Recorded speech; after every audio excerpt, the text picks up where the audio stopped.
If you're still using pip or manually creating your own virtual environments, then you need to watch this video. In just a few minutes, I'm going to completely change your life if you write any code in Python, and that's because I'm going to show you this fantastic tool called UV. Now, UV is a Python package and project manager that is almost 100 times faster than pip in certain situations. Yes, you heard me correctly. You can kind of see the example here from the website. And what this does is take care of all of the Python tools like virtual environments, installing dependencies, using pip with just one single tool. You're going to see how it works in this video, but I promise you it is significantly better than creating your own virtual environments, making the requirements.txt files, installing them with pip. And after you learn about this, it's the only thing that you're going to use from now on. So let's go ahead and get into the video. So first things first, we do need to install this tool. Now I'll leave this link in the description so you can get directly to it. Now if you're on Mac or Linux, you can use something like curl or wget to install the tool, or you can actually just directly use pip or pypy. So you can actually just go and say pip install UV, and then you can use it directly from your terminal. Now, if you're on Windows, same thing, you can use PowerShell here, or again, the easiest way is just directly to use pip, so pip install UV. Now, if I just open on my terminal here, so let's get one open, I'll just show you the command, what I would personally run. So if I bring this on the screen, literally all you need to do, the easiest way to do it, if pip works on your system, is just type pip install UV. Since I'm on Mac here, I'm going to change this to pip3 install UV, and then you can see it's already installed here because, well, I installed it previously. Anyways, once you've got it installed, then you can restart your terminal and you can start using it. Let me show you how it works. Okay, so what I've done here is I've just opened up VS Code and I've opened up a new folder called UV demo. Now you can do this anywhere you want, but I'm just using VS Code for the terminal, and so we can see all of the files in my editor. Now what I'm going to do to start is I'll just make a file here called main.py, and I'm just going to print out the current Python version. So I'm going to say import sys, and I'm going to print, and then this is going to be sys dot and then version. Okay, so now from my terminal, if I want to start using UV, all I have to do is type the UV command. When I do that, you'll see that it kind of shows this here, and if you get some output and it shows you the various commands that you can run, then you know that this is working. Now, first things first, the documentation for this is really good, so you can just read the docs directly from the web, but obviously this video will clarify a few things and make it a lot easier to get started. So now that UV is installed, the first thing that's interesting here is that we can install various Python versions. So for example, I can type UV Python, and then I can type list, and this will list all of the available Python versions that I could install and show me the ones that I have downloaded. So you can see here that I already downloaded a few just when I was playing with this tool before the video, and it shows us other versions that we can download. Now this only works with Python version 3.7 and above, and actually I think above 3.7, so you can see it's showing us all of the 3.8 versions here. So if you want something prior to that, then you're not going to be able to use UV.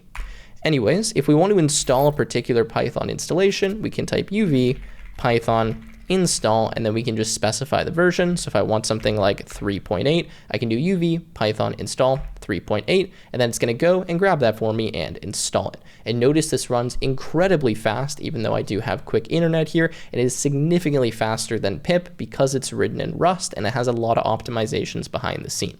So now that we have that installed, again, we can list out the versions. We also can search for particular versions if we do something like UV Python find and then something like 3.8, and it will show us where that version is and which one we have installed. If you want to uninstall a version, you can type UV Python and then uninstall like that, and then specify the version that you want to uninstall. Okay, so that's getting the different Python versions installed, but now I want to show you how we use them to run scripts and then set up Python projects. Now, before we get into that, I want to take a second to tell you about another game-changing tool related to dependencies, and that's Mend Renovate, the sponsor of today's video. If you're like me and you're constantly battling outdated dependencies, then Mend Renovate is a lifesaver. It automatically scans your repositories for outdated open source packages and even your private modules. It then creates pull requests with the latest updates, complete with release notes and insights, so there's no more need for manual checking. Now, what really sets this apart is the merge confidence ratings. By analyzing factors like release age, adoption rates, and crowdsourced test data, it gives you a clear picture whether an update will integrate smoothly, saving you from unexpected breaks, which personally I have experienced far too many of in my dev career. And by keeping all of your dependencies current, Mend Renovate helps you reduce technical debt and focus on what matters, which is writing great code and accelerating your release cycles. So if you're looking to boost code quality, reduce risk, risk and keep your projects running smoothly, then check out Mend Renovate. It's the industry standard for automated dependency updates, and it might just be what your workflow needs to keep it running smoothly. Anyways, check it out. I've left a link to it in the description, and now let's get back to the video. Okay, cool. So now if we want to start running some Python scripts, it's as simple as typing the command uv run and then the name of the script that we want to run, in this case something like main.py.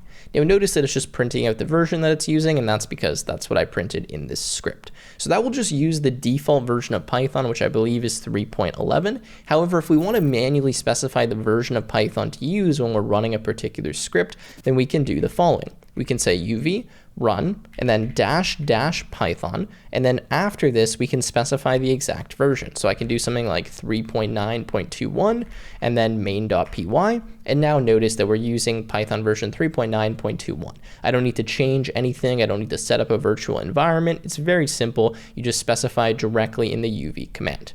Now, same thing if we want to go back to maybe 3.10 or something, again, we can specify that. And if we try to use a version that we don't have installed, then it will just simply tell us that we don't have it installed and we can install it.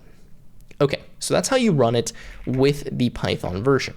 However, there might be times when you want to run this code using a module, right? So something like the rich module, which is not installed by default in Python in versions like 3.9, 3.8, etc. So again, we're importing rich. This is just kind of a terminal formatter in Python, and in earlier versions of Python, you would need to install this using something like pip. So I'll show you what happens if I did do something like, let's go back here, uv run python 3.9 main.py. You notice that we get an error and it says no module named rich. Now, rather than having to set up an environment, install all of these dependencies, with uv, we can actually specify that we want to include this in the run.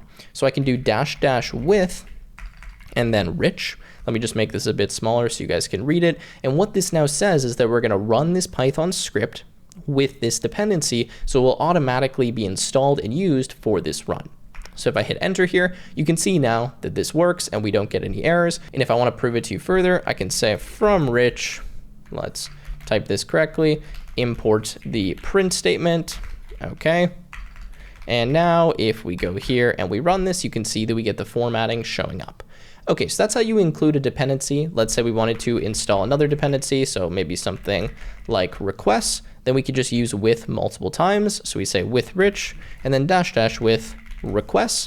Okay, and you can see it installs all of those packages and then it runs the code and allows us to use it. So that's the first advantage. If you have Python scripts and they have a few different dependencies, you can very easily run them without having to set up an environment and just have them be installed by default. And then of course they'll be cached for future runs. Now let me show you a few other things that you can do here when it comes to running Python scripts. So obviously it can be a little bit annoying to have to write something like this out every time you run your Python script. So uv actually has a solution for this, and we can add the dependencies and Python version directly into the script. So we just need to run the uv run command, and then it will automatically know the configuration options to go with. So let's go back here and let's type the following command to start. I'm going to type uv init -- script. Then I'm going to do the name of my script, so main.py, and then I'm going to specify the Python version that I want to use. So Python and then 3.9.21. Okay, when I do this, it's going to add this string at the top of my script, or this comment, sorry, and here you can see that it specifies that we're requiring Python version greater than 3.9.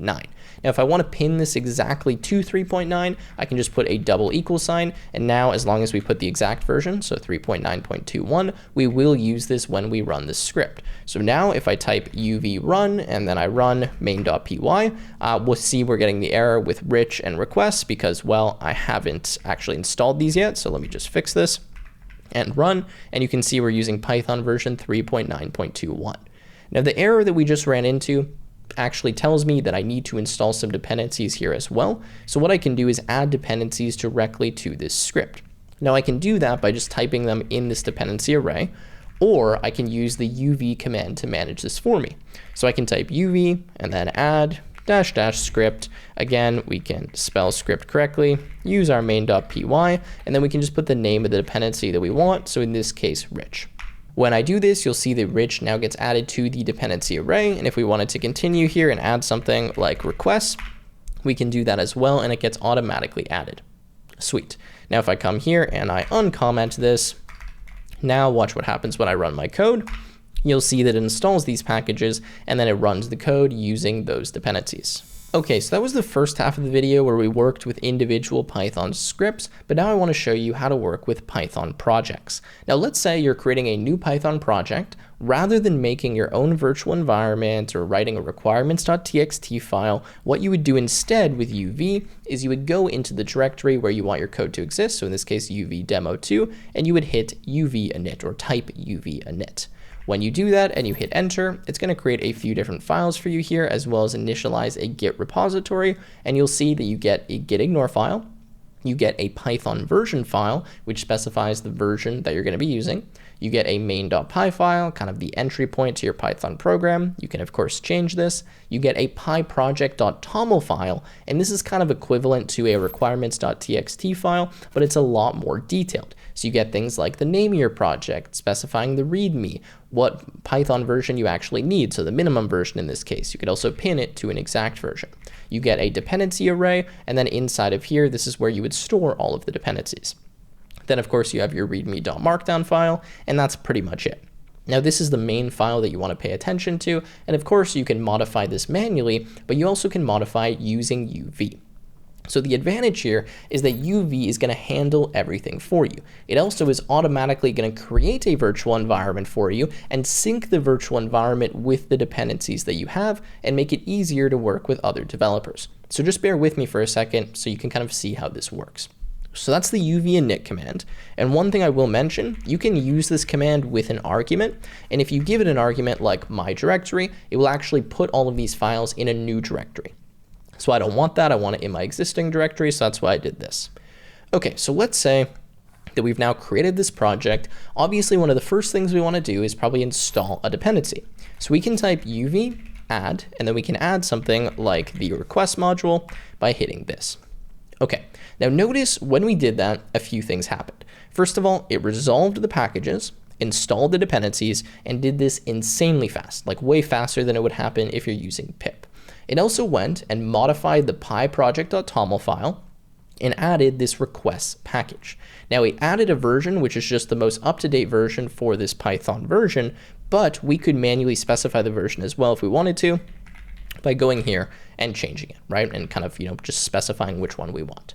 Now we also created a few other files. We created this .venv directory. Now this .venv directory is a virtual environment. And this virtual environment is not something that you need to manually play with like you might need to do if you create it on your own.